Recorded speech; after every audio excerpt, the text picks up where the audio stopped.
Welcome to the Information Systems for Business podcast. The main purpose of the podcast is to augment the book Information Systems for Business, An Experiential Approach, 5th edition, by Franz Boulanger, Craig Van Slyke, and Rob Crossler. The book is published by Prospect Press. I'm your host, Craig Van Slyke. This episode is for the 5th edition of the textbook. Before we get started, I wanted to give a couple of disclaimers. The podcast purposely omits many details to get to the high points of each chapter, so listening to the podcast is not a substitute for reading the book. Each episode contains my view of the most important points of each chapter.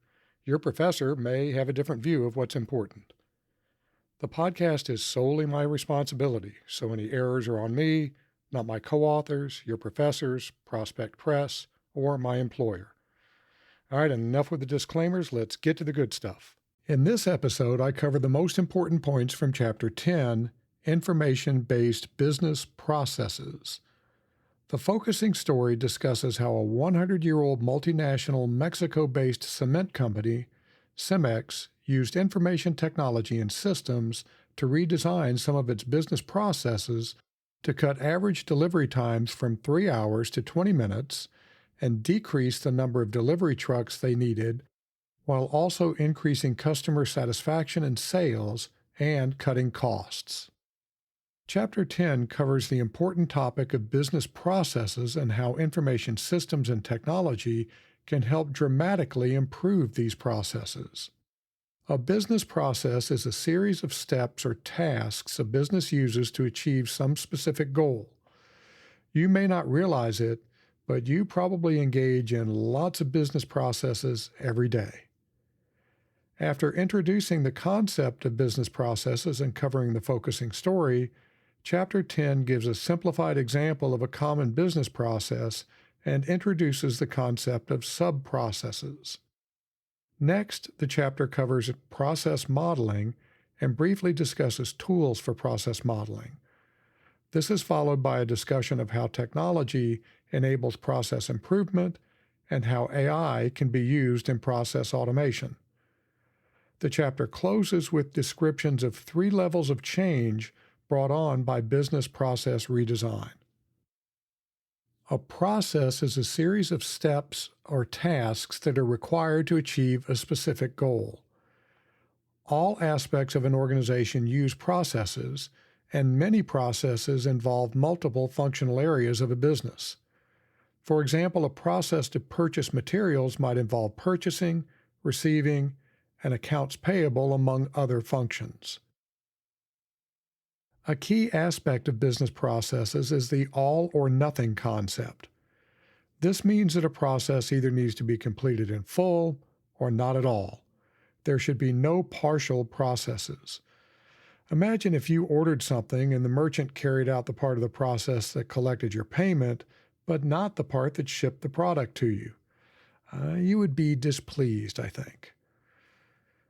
Business processes can be decomposed into multiple tasks, which are themselves processes. We call these sub-processes. This is similar to the concept of systems and subsystems discussed in Chapter 2. Process modeling involves mapping the steps that occur in processes and sub-processes. Each step in the process is modeled, as are all of the decisions involved.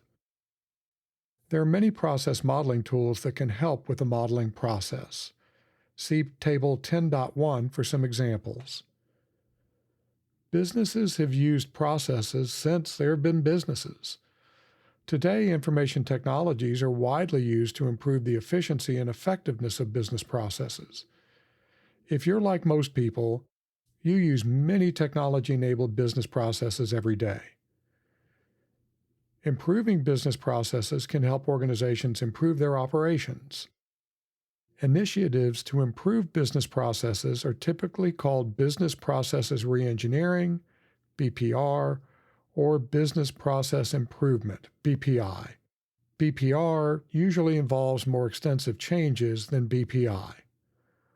Robotic Process Automation, or RPA, is a relatively new way to improve processes. RPA is software that can be used to easily automate repetitive or routine workplace tasks based on rules. Intelligent Process Automation, or IPA, is RPA that uses AI to automate processes and augment human capabilities. A lot of letters there. Typically, process improvement initiatives have one or more of four goals: improving effectiveness, improving efficiency, increasing internal controls, or increasing compliance with regulatory or statutory obligations. We can categorize the impacts of process improvement into four categories. Automation improves efficiency typically by replacing human labor with technology. Informate, that's INFORMATE, uses technology to better inform people, which can improve how they carry out business processes and make decisions. Transformation involves fundamentally redefining business processes or redefining how work is done. This is the most difficult level of change to implement. That's all for Chapter 10. Some of the figures in this chapter are really useful in helping you understand what's going on. So, yep, you guessed it, read the book. Talk to you next time.